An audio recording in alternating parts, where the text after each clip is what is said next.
Welcome, everybody, to the X Factor with the Crypto Hipster. This is the fifth episode of the X Factor. This is for the time period of September 12th to 16, 2022, and it's a walk around the world with your host, Jamil Hassan, the Crypto Hipster.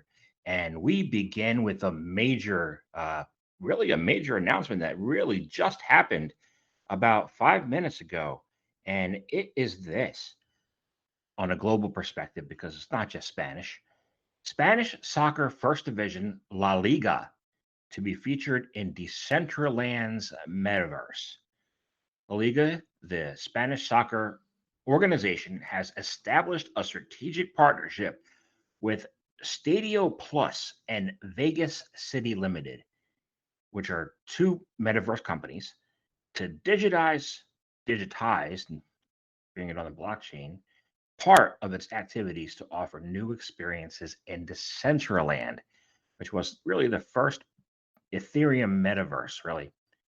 So La Liga is aiming to bring in new fans from all over the world to new experiences in virtual worlds. If you've ever been to a Spanish soccer game, I once went to Barcelona versus Madrid. You'll see the energy is fantastic.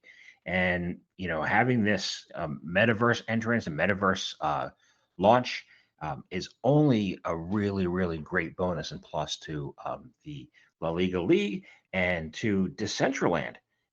So I'm very looking forward to that. Now, next, we have to look at on a global scale because this is not just the US, not just global. This one's from a global perspective. Vietnam, the Philippines, India, and China are among the top countries for crypto adoption in a new chain analysis global index. Um, that company, Chain Analysis, published an excerpt from its upcoming report entitled 2022 Geography of the Cryptocurrency, just this past Wednesday, 2 days ago. It highlighted the company's 2022 Global Crypto Adoption Index, which ranked all countries based on their usage of different types of cryptocurrency services. And according to the index, Vietnam is the top overall as far as overall index. From a DeFi value, it is India. From and India is number one in retail centralized service value ranking and centralized service value ranking. But its peer to peer exchange trade volume ranking is 82nd. So Vietnam is first in overall ranking, fifth in centralized ranking, fifth in retail centralized ranking, seventh in DeFi, and second in peer to peer. The top five are Vietnam, Philippines, Ukraine, India, and the US. And the next five will be Pakistan, Brazil, Thailand, Russia, and China. So those are the top 10 countries. And this is a very interesting report. If you have an opportunity to check it out, it is called the 2022 Geography of the Cryptocurrency by, again, Chain Analysis. Now, we shift gears to the US. And, well, first, before we do that, let me ask you this. What do you think is the top country for crypto adoption and opportunities? And what opportunities do you think will be available? Because, I'm looking at the global map and I'm looking at Africa, saying, well, there's a lot of opportunity there. So, what are your thoughts? Now, before we get into the country specific, we're going to talk about Ethereum. Ethereum has launched a successful merge this week. And according to Gary Gensler, the SEC chief, um, he basically said that proof of stake cryptocurrencies could now be subject to securities laws. He's talking about securities laws all the time, making things up. But that's just my opinion. Anyway, let's talk about facts. Ethereum's upgrade to proof of stake may have placed the cryptocurrency um, Ethereum back in the crosshairs of the SEC, right? Speaking to reporters after the Senate Banking Committee on Thursday, yesterday, Gensler reported that cryptocurrencies and intermediaries that allow holders to stake their crypto may define it as a security under the Howey test. Okay. From the coin's perspective, Gensler says it's another indica, that's a new word, that under the Howey test, the investing public is anticipating profits based on the efforts of others. I haven't met a single solitary investment, whether it be real estate or alternatives or private equity or hedge or anything where a client hasn't expected a return. You can say Cabbage Patch Dolls or, you know, old old Bentleys or whatever. Anything is a security because you expect to gain a profit on it. Why not? I've held baseball cards for 50 years. So, you know, um, another ludicry, and that's a made up word by my part. So let's talk about next the Biden administration. The Biden administration has taken a step closer towards a digital dollar. Federal regulators will meet regularly to support the Fed's research into possible digital dollar launch at CBDC.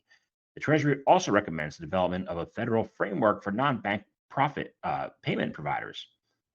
So, as part of a series of reports issued by, this is reported by the Block, as a part of a series of reports issued by different parts of the administration, an interagency working group will begin meeting regularly to support the Federal Reserve's ongoing research into the possibility of CBDC and to prepare the rest of the federal government when the Fed decides to create one. There's a lot of dangers in CBDCs, and um, you know, surveillance is one of them. Lack of privacy is one of them. What are your thoughts? What are your thoughts on this direction of the Biden administration, keeping all politics out of it? So let's go and talk. Let's stay in the Americas, in the U.S. still. Celsius bankruptcy judge has given the nod for independent examiner probe.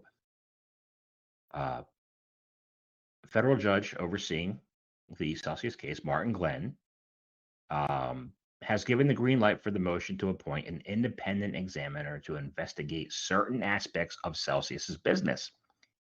In an order dated this past Wednesday, um, the examiner investigation will look into Celsius digital assets, tax payment procedures, and the current status of its mining business following calls for greater transparency.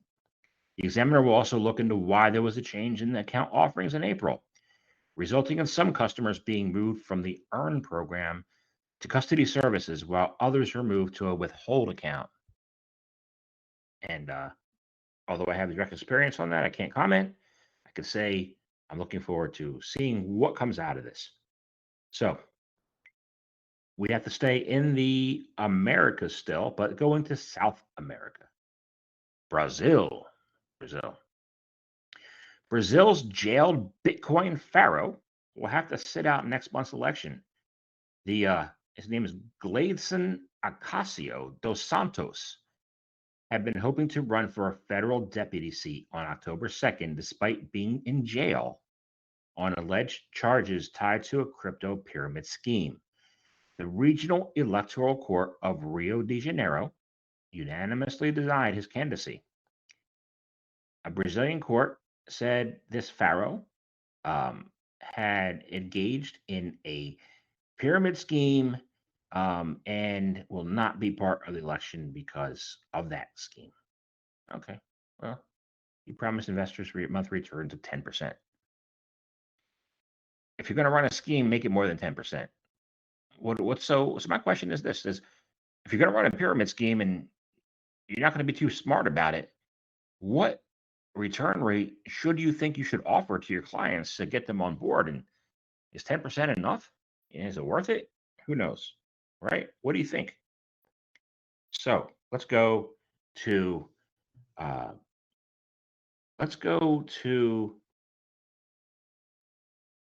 the South America still. Let's stay there. Uruguay. I don't even talk too much about Uruguay.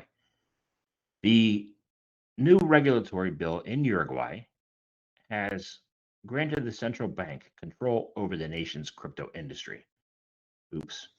Um, The Uruguayan government has introduced legislation to the parliament that accelerates the regulation of the crypto space in the country and establishes the central bank as the regulatory authority.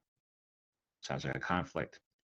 Introduced on September 5, the bill strives to clarify the country's regulatory framework for crypto assets, stating that all companies that provide digital asset related services, including initial coin offerings, ICOs, are under the supervision of the Superintendency of Financial Services, a central bank entity. Crypto exchanges, custody services, and any financial services relating to these assets should also adhere to the anti-money laundering regulations and best practices. With that in mind, what do you think is going to happen there? I'm interested to see where that a crypto industry under central bank uh, plays out. So, what are your thoughts? Let us know.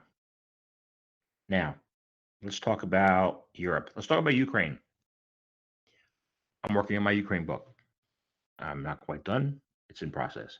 But in the meantime, the Ukrainian supermarket chain is to accept a cryptocurrencies through Binance Pay.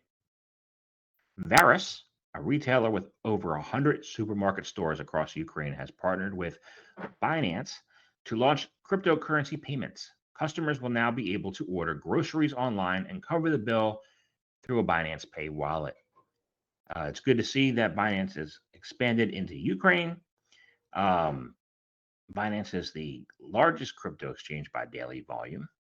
But the more important thing is that Ukraine shoppers will be able to purchase food and other groceries with digital coins. And this country, Ukraine, has become a really, strong digital player in the world. So um, I'm looking forward to seeing how that works out.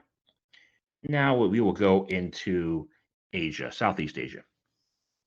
Singapore's financial authority grants licenses to SBI's digital asset arm. The Monetary Authority of Singapore, MAS, has granted SBI Digital Markets, a subsidiary of the digital asset arm of Japan based SBI Holdings, a license to conduct certain regulated activities in the country. It will be allowed to offer digital custody and trading, provide custody services, capital market products, and corporate finance advisory services in Singapore as a regulated business. It also plans to launch a digital assets platform. There seems to be a lot of excitement about that. And Singapore is a great nation as far as innovation. So, staying in Southeast Asia, South Korea prosecutors apply to revoke Do Kwon and other Terra employees' passports. This has been fun to watch on social media. Singapore, according to news local agent outlet gynews.kr, which is in Korea, South Korea, the Seoul Southern District Prosecutor's Office Joint Financial Securities Crime Investigation Team says it will be contacting country's Ministry of Foreign Affairs to nullify the passports of Terra Luna co-founder Do Kwon and 5 other project developers. Prosecutors also plan to contact Interpol and escalate the South Korean arrest warrant issued the day prior into an international arrest warrant for Do Kwon. All Terra Luna members named in the warrant reside in Singapore, a country that does not have an extradition treaty with South Korea. Targeted individuals on the warrant include Mo Han and Mo Yu, both of whom are Terra Luna employees staying with Do Kwon in Singapore. Another named individual is Greek national Nicholas Plateas, a founding member of Terraform Labs. This is drama. I'm really interested to see what happens here. What are your thoughts? Next and final, U.S. Treasury sanctions in Iran, Middle East, based ransomware group and associated Bitcoin addresses. Let's see. The U.S. Treasury Department's Office of Foreign Asset Control has added 10 individuals, 2 entities, and several crypto addresses allegedly tied to an Iranian ransomware group to its list of specially designated nationals. effectively making it illegal for U.S. persons and companies to engage with them. In a Wednesday announcement, the U.S. Treasury said the individuals and companies in the ransomware group were affiliated with Iran's Islamic Revolutionary Guard Corps, a branch of the country's military. The group allegedly conducted a varied range of malicious cyber enabled activities, including compromising the systems of a US based children's hospital in June 2021 and targeting US and Middle Eastern defense, diplomatic, and government personnel. What are your thoughts on the relationships between US and Iran, and how does this hurt and or help? Uh, so that is a wrap for this week.